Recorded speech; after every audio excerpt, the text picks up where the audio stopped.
Mass and worship. Be part of the celebration of the Holy Eucharist, the Taripakun Healing Mass.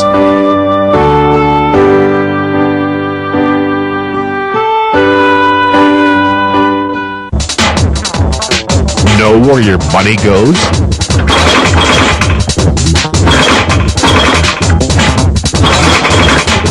Hear it from the experts, Elizabeth Lee and Tony Lopez. Don't let it go down the drain. Watch Biz News. GSIS member ka ba? At may mga katanungan ukol sa GSIS loans, members information, claims and benefits? Pues, yan at higit pa, bibigyang linaw. Tutok na sa GSIS Members Hour.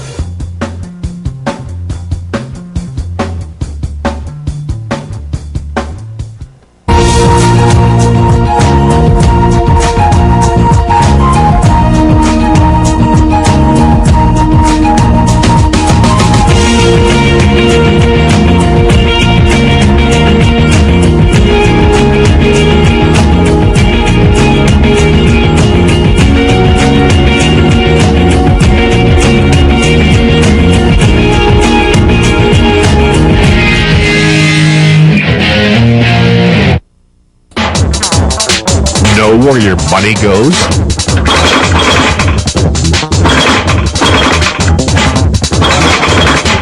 Hear it from the experts, Elizabeth Lee and Tony Lopez. Don't let it go down the drain. Watch Biz News.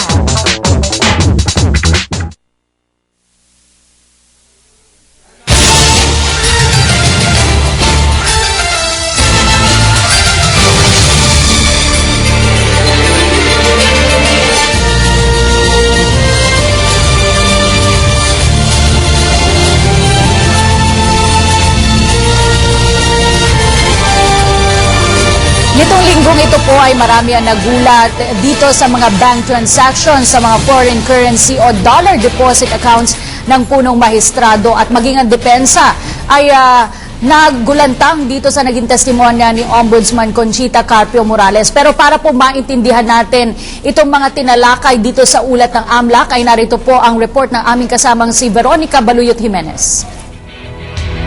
Marami ang nagulat nang makita ang PowerPoint presentation ni Ombudsman Conchita Carpio Morales ukol sa umano'y dollar account si Chief Justice Renato Corona. Para sa pangkaraniwang tao, nakakamangha at nakakahilo ang napaulat na pagpapaikot ng pera sa napakaraming accounts.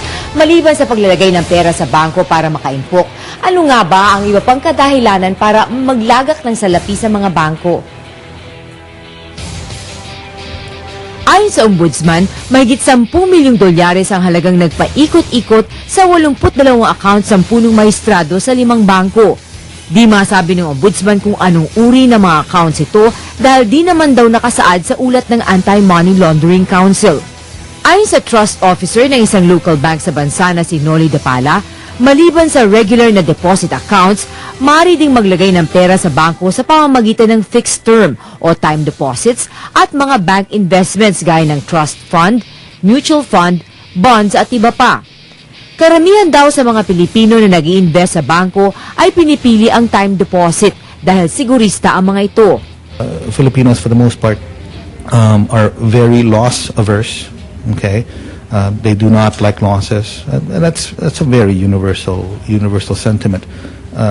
I think, however, it's detrimental to real investing because real investing means understanding what you really need. Because if you're just simply loss averse, you're going to end up putting your money in things like time deposits and special deposits accounts, which don't even keep up with the rate of inflation.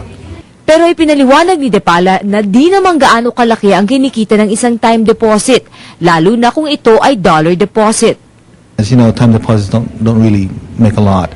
So 1%, 2% is not unusual, even worse for a month. For a year. 1% a year? Well, for US dollar deposits, for US dollar time deposits, very low.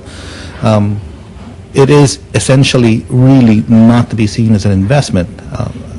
After all, an investment, at the very least, ought to exceed the expected rate of inflation.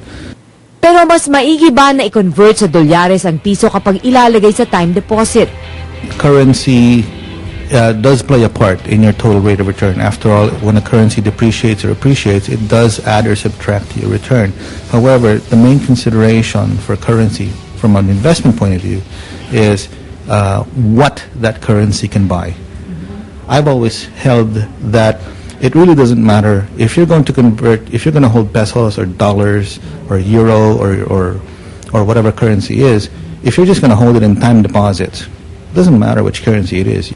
Naging palaisipan kung bakit kinailangang ilipat-lipat ng Chief Justice ang kanyang mga dollar deposits sa iba't ibang branch ng mga bangko.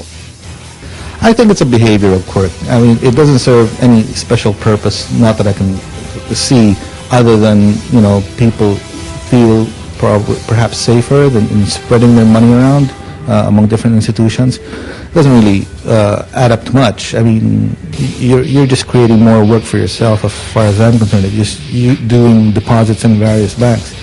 I mean, if they're all good banks anyway, I don't think you have anything to really worry about. Ayon kay Depala, otomatikong iniuulat nila sa AMLAC ang ilang mga transaksyon na lumalampas sa 500,000 piso, pati na kung ang kliyente nila ay isang politically exposed person o yung mga may katungkulan sa pamahalaan o kung mukhang kahina-hinala ang mga aktibidades nito. It's imperative for banks to understand the source of wealth, whether it's simply from income and salaries or from the sale of a property, or those have to be disclosed. We do have the obligation to disclose to our bank whether a client, say, is politically exposed or a member of a very sensitive family. So we have to disclose that, knowing that these accounts bear a little bit more scrutiny than the others. Dahil sa kasong impeachment ng Chief Justice, namulat ang sambayan ng Pilipino sa mga issue ng bank secrecy, anti-money laundering at dollar deposits. Nagbukas din ito ng mga katanungan ukol sa kung may pangangailangang amyendahan ng ating mga batas patungkol dito. Sa pagtatapos ng paglilitis ay tiyak na maraming leksyon ang natutunan di lamang ng mga taong sangkot sa kaso, kundi ng buong sambayan ng Pilipino.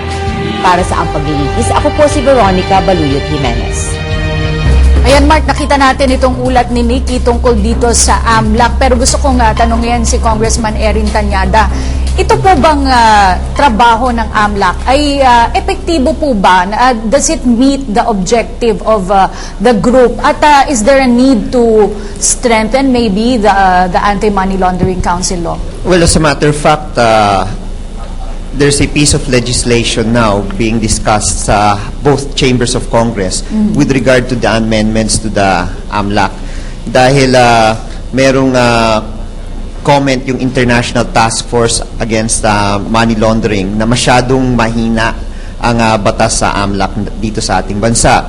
At kung hindi natin i-amend yung law para lalong palakasin, no, itong batas sa AMLAC, we are in danger of being blacklisted. What does being blacklisted mean? That remittances from other countries will not now be allowed to pass through the banking system. So, importante yung pinag-uusapan ngayon sa Senate. As a matter of fact, I believe Senator Gingono was the one trying to defend the amendments, and he was faced with tough questions, no? Dahil mukhang merong mga ilang senador na takot na bigyan ng mas malaking karapatan ang AMLAC sa kanilang kapangyarihan. Sa ngayon, ang ginagawa lang po ng AMLAC, nagtratrack po sila ng mga financial transactions within the banking system of at least 500,000 pesos and more, or its equivalent in foreign currency. Bakit po may takot? Pwede po bang maabuso itong power ng AMLAC? Well, hindi naman. Meron, for example, meron rin po tayong sad experience. Na-flag na po yung, for example, yung case ni General Garcia. Na-flag na po ng AMLAC na there are big movements of cash in the banking system. Bago magkaroon ng freeze order, kailangan pumunta ng court no, bago ma-freeze yung isang account para hindi ma-withdraw yung pera, by the time nakuha yon, nawala na yung pera. So, yun yung isa sa mga pinag-aaralan po ngayon ng Kongreso at Senado kung kailangan pa ba pumunta sa korte para ma-freeze yung isang account. Alam ko kasi ang objective ng AMLAC ay para makahikayat ng mga foreign na may pera na dito i-deposito sa ating bansa ang kanilang dolyares. On the other hand, tanong siguro natin kay Attorney Trixie, meron din tayong pangangailangan ngayon for more transparency in our banking system dahil nga merong dirty money or itong mga perang galing sa illegal. Sa tingin mo, Attorney Trixie, saan tayo makakabenepisyo in making sure that our dollar accounts are secret, hence inviting foreigners to deposit here, or our banking system is transparent na hindi tayo naglo-launder ng pera? Actually, dalawa kasing interests yun na kailangan balansinhin natin. So, meron tinatawag na balancing of interest.